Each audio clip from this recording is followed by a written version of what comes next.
It's Rob! Tony! We're in gaming! And that's you! Hello inmates and welcome back to the end. I'm Rob, of course, our War Shack if you want to call me by my in-game name, and we will be defeating the first boss on Heroic in the Opera, and we will be playing the Meme Shaman, wherever you are, Meme Shaman. Nope, you're Concede Shaman. Where are you? There you are. So, this deck is basically just a whole lot of taunts, a whole lot of field clear, and hopefully we'll be able to burst her down in 1 to 2 turns. We tried our Rush Murloc in this, but it didn't work out too well considering we couldn't seem to draw into our Lightning Storms. Elemental Destruction, Lava Shock is definitely something we're going to want to see here, but I actually like the Lightning Storm a little bit more, but they both cost the same, so I think keeping the Elemental Destruction is fine in the long run. So, I don't know how well this deck is going to work. This is just our first video. Well, this is our first attempt with it at this particular deck. There's actually no difference between this deck and the deck I play on ladder. So, I haven't made any significant changes, which is kind of funny. Because normally these decks require you to play a very specific deck to beat the current bosses. So, we'll see what happens. I think it'll do quite well just based on the setup of what it can and can't do. Like Elemental Destruction and Lightning Storm will just absolutely wreck this guy.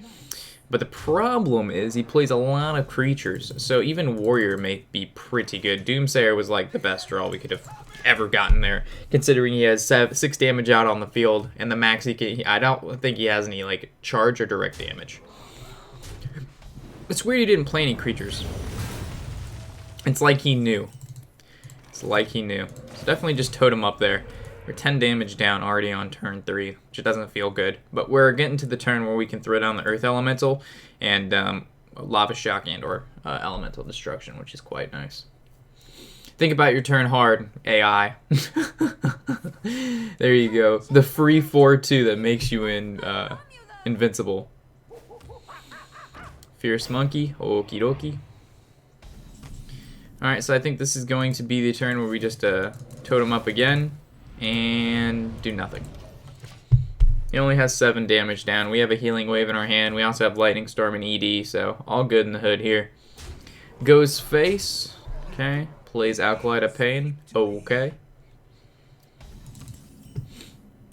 Okay, so we could go Healing Wave if we wanted to, just so he could build up the field more, so we could get a better ED. We could actually go we could go Totem Up, Thing from Below, contest what he has, which I like a little bit more than what I've got going on now.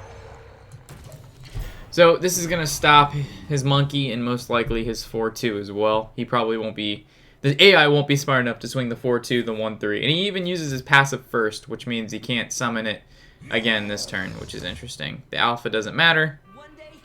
Yes, throw down everything. He didn't do anything. Why would he not do anything? We're just gonna Lightning Storm. Why would we not?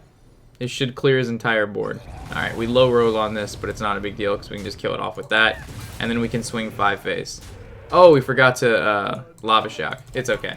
I'd rather save Lava Shock for ED anyway.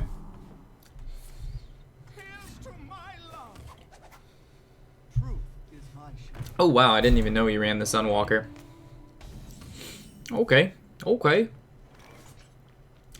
Alright, well how do we want to take care of that Sunwalker? That is the question. So I think I like this. Another Lightning Storm, and then we could throw in the Lava Shock and then totem up again. This was all part of the plan, by the way. This was all part of the plan.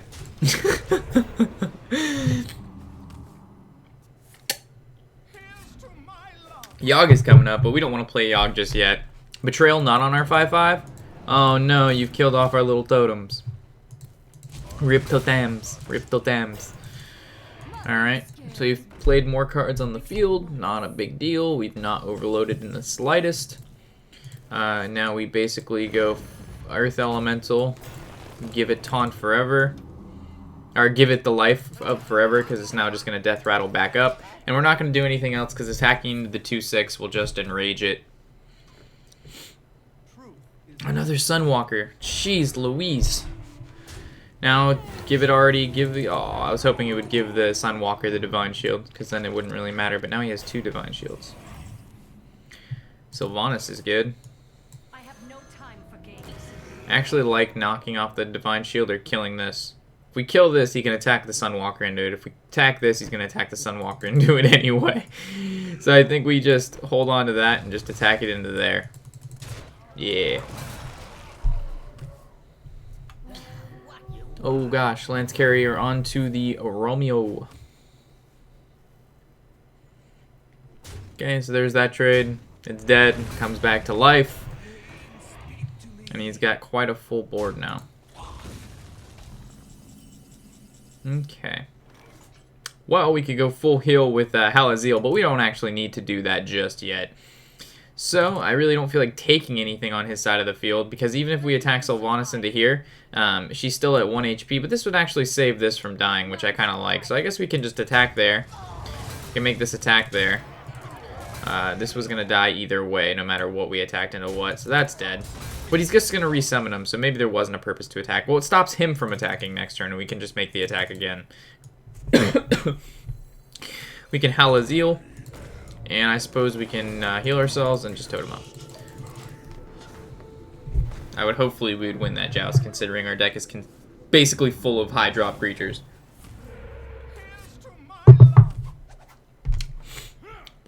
So now we can actually take this 6/6 if we want to. Oh yeah, we're taking the 6/6. Maybe not.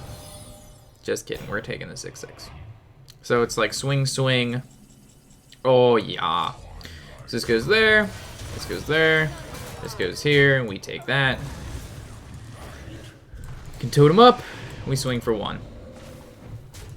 Alright, so this deck worked out pretty well, surprisingly. I didn't really expect it to work on the first try, which is why this deck guide sounded, or not deck guide, but guide sounded a bit weird, because I was still testing it, but it looks like it worked out either way, which is pretty good.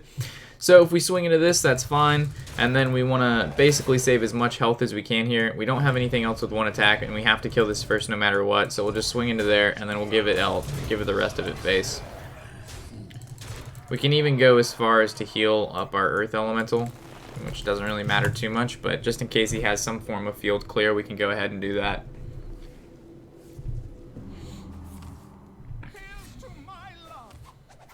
So I think just the key to this particular boss fight is just to make sure you have like stuff to clear the board, and then good utility to get rid of Romeo. So even if you like go Shadow Priest, you can just keep hitting him with your passive every turn.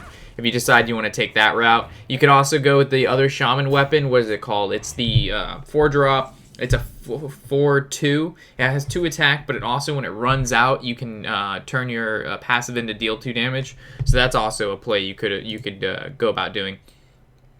So we could just have lethal if we just play the. Do we have a spell power totem up? We do. So it's gonna hit 5 to 6, but everything else should be able to live. Well, this'll live, and that's lethal no matter what. So we'll just do this, and then this goes face. Because I know this deck is a bit expensive for some of you guys, which is totally understandable. So you don't actually have to run all these epics and stuff like that. Just the basis of the deck of having elemental destructions and lightning storms is basically all you need to really beat this boss. And a decent amount of card draw. Doomsayer is basically a must as well for that early game.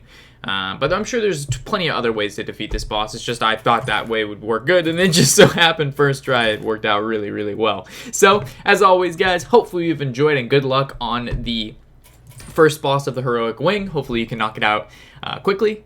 So, as always, I'm Warshak, of course, and happy whatever the hell day it is.